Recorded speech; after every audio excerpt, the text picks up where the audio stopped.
এই হচ্ছে সজনে গাছ, আর এই হচ্ছে সজনে গাছের মাঝে একটা করে আম গাছ দেওয়া আছে, আর তার পাশে আম এবং কাঁঠালকে একসাথে রাখা আছে।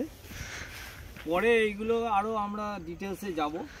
এখন শুধু গাছগুলো এনে জায়গাটাকে ব্লক করা হয়েছে, কারণ এই সজনে গাছ বেশি দিন রাখা হবে না, অ্যাকচুয়াল এরা থাকবে। আর এর তো প্রত্যেক বছর কাটিং হবে 2-3 বার করে।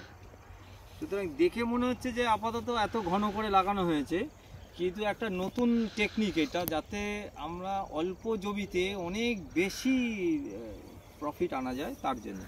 আর এই পুকুরে মাছ চাষ হচ্ছে, এখানে এখন জাল টানা হচ্ছে। এখানে চিতল মাছের প্রজেক্ট আছে, শুধু চিতল মাছের প্রজেক্ট আছে, আর এমনি মাছ দেওয়া আছে 2-4টে অন্য ইয়ে মাছ। তাহলে আমাদের মূল হচ্ছে 3টে ব্যবসায়িক ফসল, একটা হচ্ছে সজনে, তার মাঝে কাঁঠাল, তার মধ্যে আবার সজনে, তারপরে আম, আবার কাঁঠাল, আবার সজনে। এত ঘন করে কোনো জায়গায় আপনি আর দেখতে পাবেন না। এটা প্রথমবার, এটা একটা পরীক্ষামূলক জায়গা হচ্ছে। এই গাছ বারবার কাটিং হবে, এখান থেকে এক বিদ্যাত করে এখান থেকে কাটিং হবে। এই গাছ বসে যাবে, এই গাছ ওপরে উঠবে, আবার এই গাছ ওপরে উঠবে, আবার এই গাছ বসে যাবে।